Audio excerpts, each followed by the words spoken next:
여러분 안녕하십니까? 시청자의 눈과 입이 되는 프로그램 미디어 비평 당신의 TV 이영래입니다. 최근 K 콘텐츠가 세계적인 열풍을 일으키고 있죠. 하지만 SNS와 글로벌 OTT 등 거대 미디어 자본이 전 세계를 장악하면서 국내 방송사들은 위기에 처한 역설적인 상황입니다. 특히 지역민의 목소리를 대변하는 역할을 하는 지역 방송사는 더 큰 어려움을 겪고 있는데요. 오는 9월 3일은 제62회 방송의 날입니다. 우리나라가 정식으로 호출보를 받고 방송을 시작하게 된 것을 기념하는 날인데요. 앞으로도 지역 방송이 지역의 목소리를 대변하고 이날을 기념할 수 있도록 독립성을 강화하는 법률적 뒷받침이 필요해 보이고요. 지역 방송사는 변화하는 미디어 환경 속에서 새 물길을 만들어가는 노력을 해야겠습니다. 시청자의 시선으로 전주 MBC의 프로그램을 살펴봅니다. 첫 번째로 만나볼 코너는 이달의 시청자위원회 시간입니다. 시청자위원회는 시청자의 권익을 보호하기 위해 각계 전문가 위원들과 월 1회 회의를 진행하는데요. 8월 시청자위원회에서는 전주 MBC 프로그램에 어떤 의견을 제시했는지 그 현장을 직접 만나보겠습니다. 전북교육청 뉴스 정말 잘 들었습니다. 전자기기 보급에 대한 우려는 시민단체에서 굉장히 여러 번 기자회견도 했었거든요.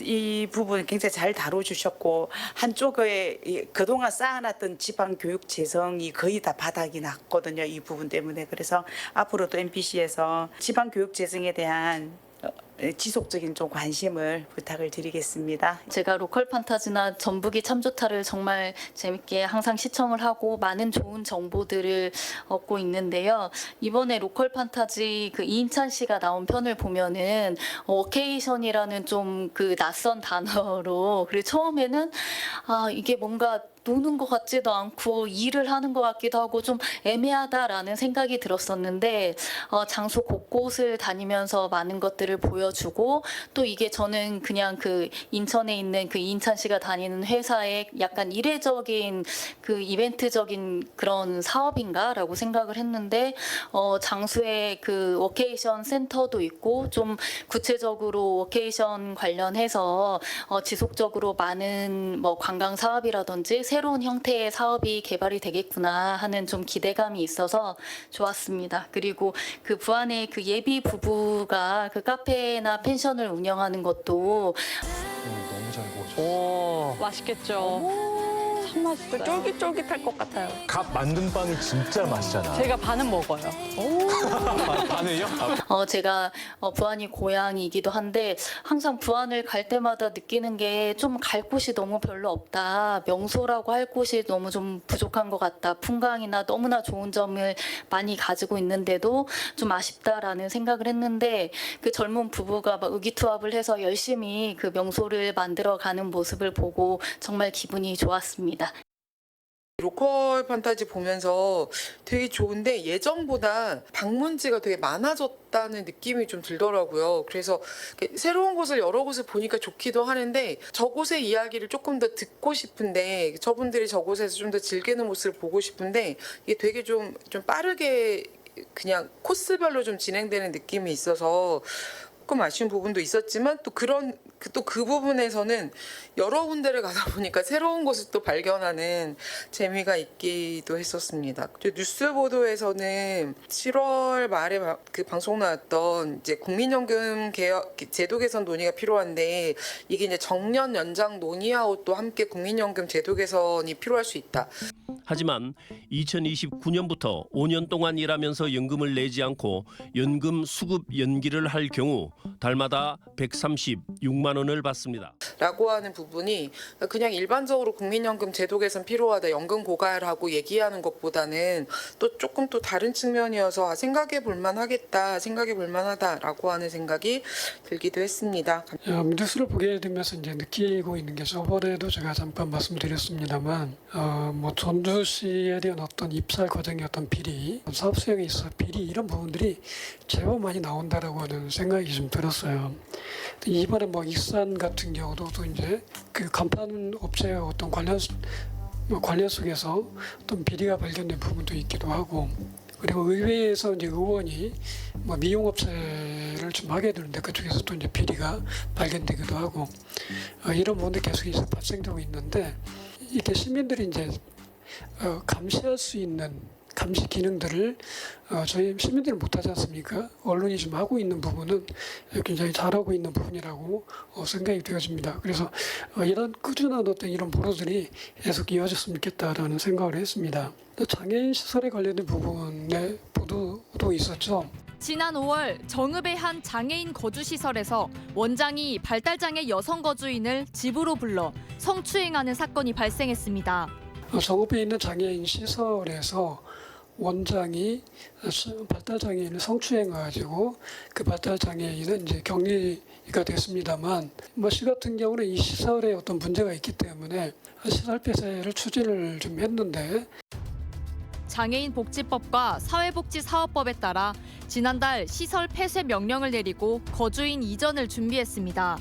당사자인 원장이 이 부분에서 가처분 신청을 좀 했더라고요. 그러면서 시설이 폐쇄되지 못하고 있는 그런 상황들에 대해서 잘 언급해주고 있었습니다. 그 법원의 가처분 신청 이후에 어떤 판단이 나오게 될 텐데 후속 보도에 관련된 부분이 좀 기대가 어떻게 될지에 대해서 한번 궁금해지더라고요.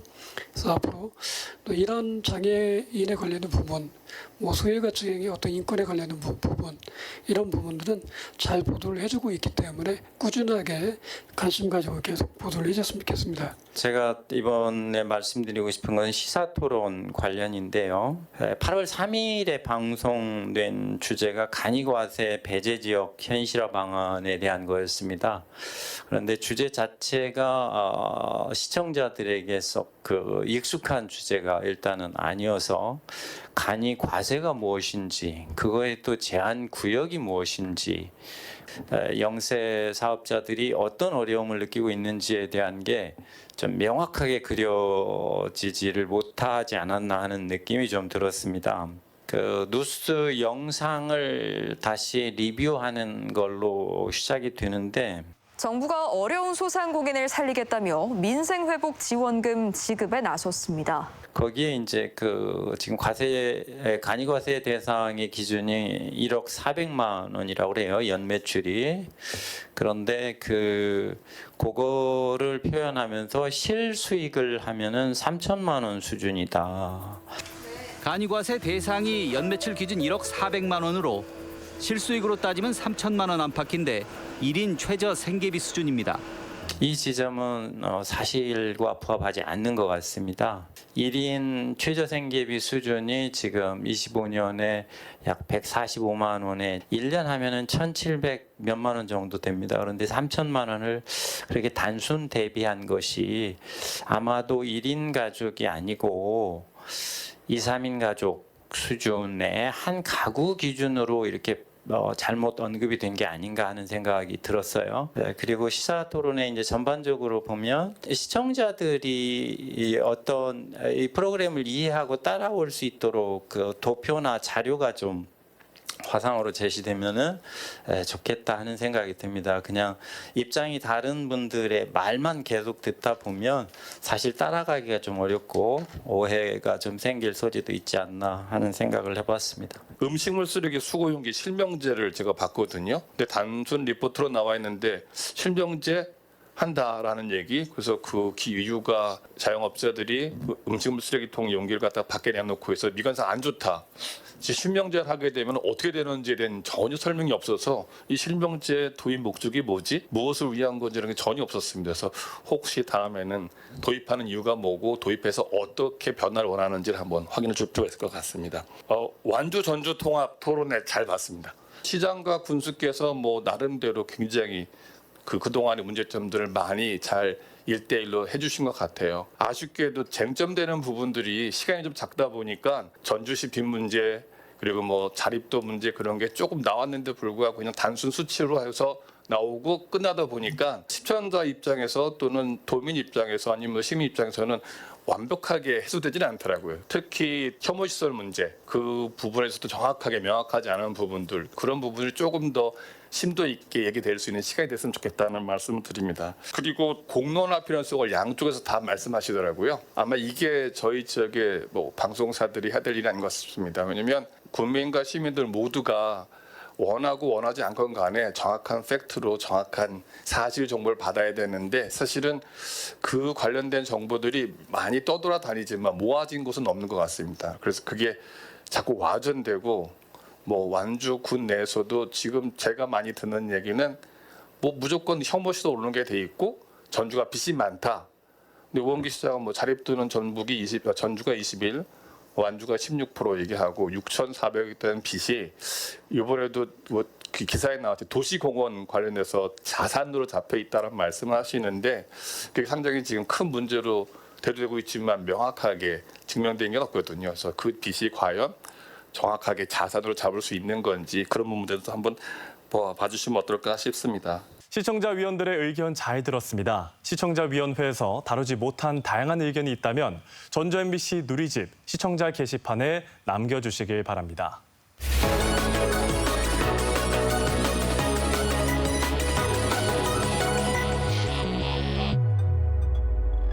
이번 시간은 전주 MBC 프로그램 가운데 주목할 만한 프로그램을 선정해 집중적으로 분석하는 이달의 프로그램 시간입니다. 이 시간에 이야기 나눠볼 프로그램은 지난 8월 6일에 방송한 전주 MBC 특집 토론 완주 전주 통합 성장 기회인가 정치 행위인가입니다. 자, 뜨겁게 달궈지고 있는 완주 전주 통합 논의. 완주 국민들의 투표를 통해서 결정을 하면 함께해 주실 분 소개해드리겠습니다. 전북의 소리 박주현 대표 나오셨습니다. 네, 반갑습니다. 네, 안녕하세요. 네, 지난 8월 첫 주였습니다. 이휘태 완주군수와 우범기 전주시장이 이 사흘 연속으로 지역방송 3사가 공동으로 주최한 완주 전주 통합 공개 토론회를 열었죠. 각각 어떤 내용이 오갔는지 정리 부탁드리겠습니다. 5일, 6일, 7일, 3일 연속으로 해서 KBS 전주 총국 그리고 전주 MBC, JTB 3사가 나란히 그동안에 우리 지역의 거댄 그 화두였던 전주, 완주 전주 통합 문제를 놓고 양 자치단체장의 어떤 입장을 듣는 그런 시간을 도민들에게 펼쳐 보였는데요. 상당히 많은 관심을 끌만했다라고 하는 점에서 저도 유심 있게 이제 봤는데 문제는 이제 그동안에 완주 전주, 전주, 완주 통합에 관한 그 양 단체장들의 어떤 주장, 입장은 분명하게 이렇게 토론에서 밝혀졌는데 그동안에 주민들이 그 궁금해했던 이런 사항들에 대한 어떤 갈증은 충분히 해소되지 않은 그런 이유는 단체장들만이 이제 이렇게 출연을 했기 때문에 질의하고 응답하는 방식의 토론회가 이루어졌기 때문에 그렇다고 보는데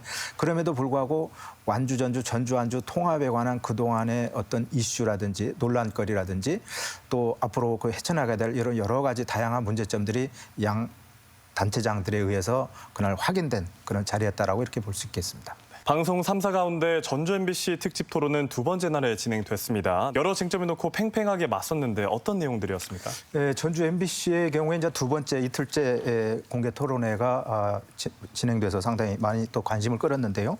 주제가 앞서도 이제 우리가 소개를 했습니다마는 뭐 성장의 기회인가 정치 행위인가 통합에 대한 어떤 전체적인 분위기 그리고 상생 발전에 관한 그 양 자치단체장들의 입장 그리고 통합의 김관영 도지사가 전면에 나서는 이런 느낌에 대한 어떤 양 단체장들의 입장 그리고 105가지의 그 상생 발전 방안에 대한 입장 그리고 전주시 부채 문제를 완주군이 나눠서 낸다라고 하는 데 대한 양측의 어떤 입장 그리고 기피시설, 복지시설 복지 혜택 뭐 이와 관련된 그 양측의 입장 이러한 그 전체적인 그 입장에 대한 그 질문이 14개 가량 이렇게 주어졌더라고요. 물론 이제 서론과 마지막 마무리 발언까지 포함해서 14개 분야의 그 질문이 주어졌고 여기에 대한 이제 양 단체장들의 답변이 이루어졌는데 전체적으로 보면은 첫 공개 토론이어서 그런지 양 그 측의 어떤 찬반 입장을 재확인하는 이런 순서였다라고 이렇게 볼 수 있겠습니다. 네, 말씀하신 것처럼 이 두 쪽의 통합 논의가 성장을 위한 기회인지 아니면 지방선거를 염두에 둔 정치 행위인지 성격을 규정하는 것부터 105개의 상생 방안 그리고 전주시청사 이전 문제까지 뭐 설전이 펼쳐지기도 했고 그렇다면 전체적으로 대표님은 이 토론 어떻게 보셨습니까? 사실 어제 오늘 그 비롯된 게 아니지 않습니까? 그동안에 한 30여 년 동안 지속되어 온 아주 고질적인 전주, 완주, 전주 통합에 관한 어젠다가 드디어 이제 양 단체장들의 어떤 찬반 그 토론회라고 하는 이런 이제 공론화 과정에 이제 어떻게 보면 첫 그 시발점이 됐다라고 우리가 이제 평가를 할 수 있겠습니다만은 찬성과 반대에 대한 양 단체장들의 확고한 그 입장 표명이 있었다라고 하는 점에서 이제 우리가 뭐 긍정적인 측면으로 이렇게 볼 수 있겠습니다만은 너무 일괄적인 어떤 의제 설정에 양 그 단체장을 놓고 3사가 공이 거의 비슷한 질문을 이렇게 던지고 또 여기에 대한 답변만을 이렇게 전달하는 방식의 토론회였다라고 하는 점에서 너무 밋밋하지 않았나 뭐 이런 점에서 약간 좀 실망스러운 면도 없지 않아 있었던 것으로 이렇게 비춰집니다. 좀 더 다양한 질의응답이 나왔으면 좋았겠다라는 말씀이시겠죠? 예. 알겠습니다. 말씀하신 것처럼 이 방송 3사가 연속으로 이 방송을 제작했습니다. 각 방송사의 특징과 이 전주 MBC 토론에서 좀 차별점이 있다면 무엇일까요? 네, 그렇습니다. 이제 전주 MBC가 둘째 날 이제 방송을 하고 앞서 이제 KBS 전주 총국이 이제 첫 번째 토론회를 했고 또 JTB가 마지막 7일 날 녹화를 해서 9일 날 시사 토론으로 이렇게 내보냈는데요. 3사 그 토론회의 내용을 이제 뭐 제가 앞에서도 약간 얘기했습니다만은 거의 그 주제가 비슷하고 질문이 거의 그 비슷한 이런 내용이었다라고 하는 점은 이제 판박이 토론회였다 또는 밋밋한 토론회였다라고 하는 지적이 나오는 이유고요. 특징을 보면 이제 KBS 전주 총국의 경우에 실질적인 어떤 토론 진행 시간은 48분 1초 가량으로 이렇게 진행이 됐고요. 반면에 이제 토론 진행 직전에 이제 김관영 지사라든지 안호영 국회의원의 어떤 대별된 통합에 관한 그 논의라든지 이런 어떤 추진 전략 등이 한 2분 45초 가량 이렇게 소개됐다라고 하는 점이 조금 특징 지어질 수가 있겠고요. JTB의 경우는 이제 마지막 날 이제 녹화로 해서 9일 날 시사 토론으로 해서 전주 안주 통합 단체장에게 묻다라고 하는 그 제목으로 이렇게 방송이 됐는데 이제 전주 MBC의 경우에 이제 두 번째 날 이제 방송이 이루어졌는데 앞서도 그 우리가 잠깐 얘기했습니다만 주제가 다른 방송하고는 약간 차별이 있었어요. 상생인가 정치행위인가. 그래서 그동안에 많은 논란이 있어 왔던 과연 이게 상생 발전 방안으로 가야 되는 이게 통합인가 아니면 기득권의 어떤 정치행위인가 여기에 관한 어떤 어젠다를 이렇게 던지는 듯한 이런 주제가 상당히 좋았다라는 이렇게 평가를 받고 있는데요. 전체 토론 진행 시간이 55분 7초가량으로 이렇게 카운터가 되더라고요. 그중에서도 이제 우범기 전주시장에게 약간 많은 시간이 이렇게 할애됐다라고 하는 점. 제가 이렇게 실질적으로 우범기 시장의 답변 시간을 종합해 보니까 21분 7초가량으로 이렇게 나왔고요. 반면에 이제 그 유이태 완주군수의 경우에 그 20분가량 이렇게 할애돼서 1분 7초가 그 우 시장에게 조금 더 할애된 이런 내용이어서 그 시간 배분의 어떤 적절성에 조금의 아쉬움이 없지 않아 있었고요.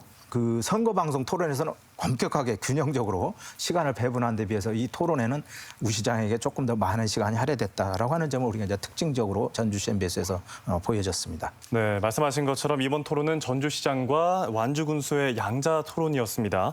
여러 의견을 듣기 위해서는 토론 방식에 대한 고민도 필요할 것 같은데 어떤 방식이 좋을까요? 그러니까 이제 일방적 그 질문이라든지 답변, 쉽게 말해서 짜여지는 이제 의제 설정이다 보니까 이제 토론이 사회자가 주어진 질문을 던지고 단체장들이 주어진 시간 내에 이제 답변하는 방식의 이런 토론이다 보니까 그동안에 많은 그 주민들 또 도민들이 궁금해했던 그 완주 전주 통합 어떤 아젠다 그동안에 그 논란이 됐던 어떤 이슈 쟁점들이 표면 위로 올라오지 않은 뭐 이런 부분들도 많았는데 그래서 그런지 전주 MBC의 경우에 토론회 중간에 이제 그 완주 군민들의 그 목소리를 뭐 인서트로 넣어서 생생한 그런 어떤 목소리를 전달하기도 했는데요. 조금 더 이제 아쉬웠던 분야는 완주 군민들 3명만 이렇게 이제 그 섭외를 해서 반대 1명, 찬성 1명, 약간 부정적, 우려적인 어떤 시각의 1명으로 해서 1분 채 못된 56초가량을 이렇게 할애했던데 전주 시민들도 여기에 대한 어떤 반응을 같이 좀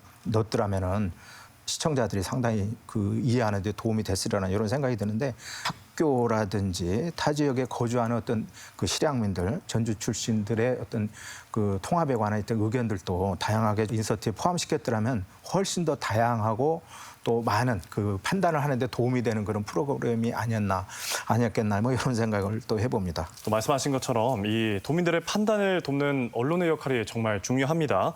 언론학 박사로서 전주 완주 통합 보도에서 드러나는 이 지역 언론의 문제점 조금 더 설명 부탁드리죠.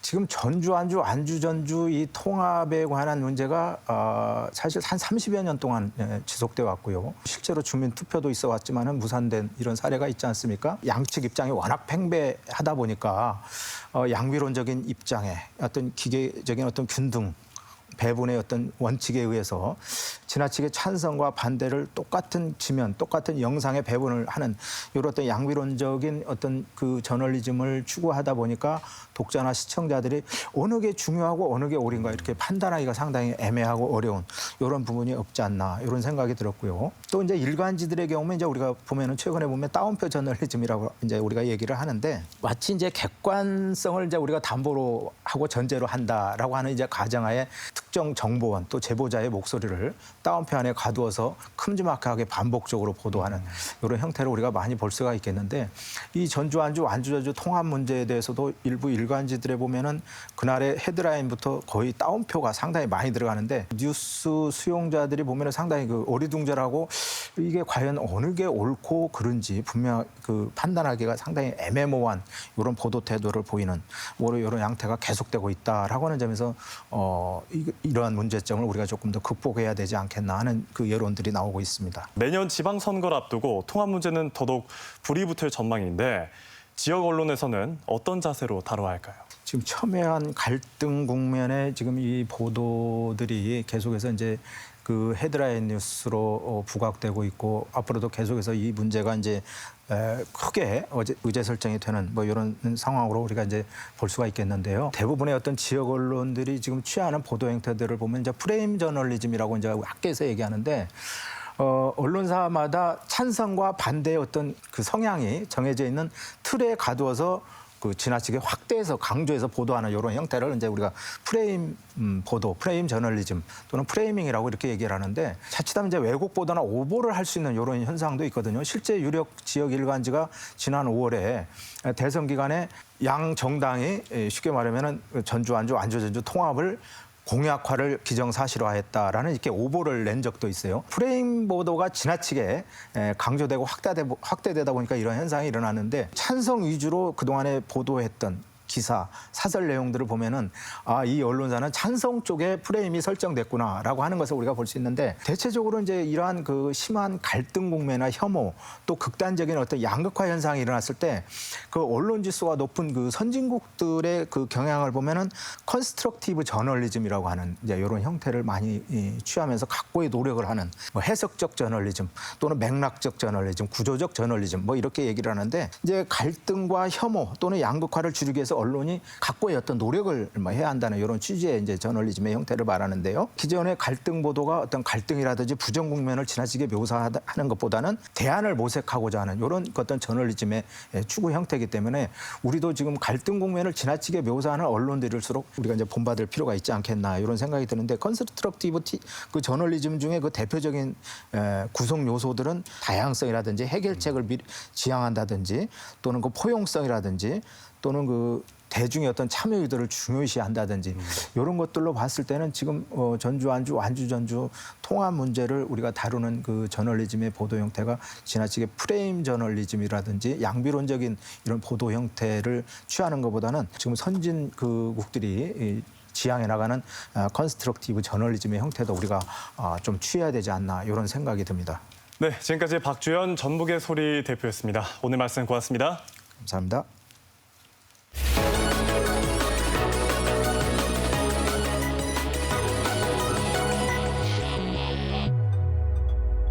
다음으로는 일반 시청자들의 의견을 들어보는 시간이죠. 시청자의 눈높이에서 바라보는 전주 MBC 프로그램. 지금 만나보겠습니다.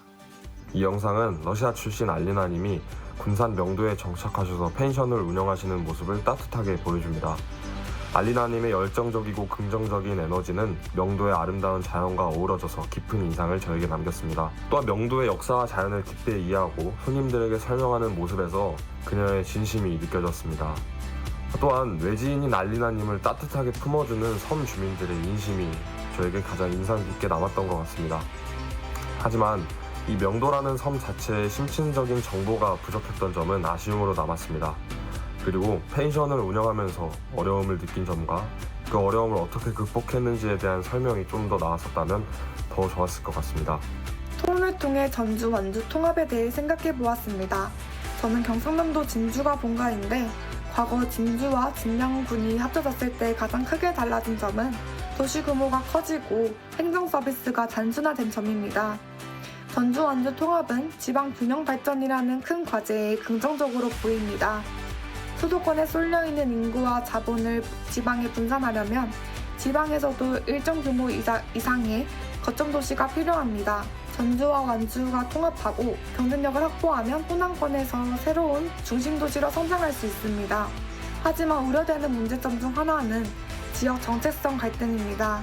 주민들은 도시 부속품 중 하나가 되는 것이 아니냐라는 불만이 생길 수 있고 이런 감정적인 갈등은 쉽게 해결하기 어렵다고 생각합니다. 다양한 시청자들의 의견 잘 들었습니다. 더 나은 방송을 위해 앞으로도 적극적으로 시청자의 목소리를 듣고 반영하는 전주 MBC가 되겠습니다. 시청자의 눈이 되고 입이 되는 미디어 비평, 당신의 TV는 여기까지입니다. 다음 이 시간에 다시 찾아뵙겠습니다. 감사합니다.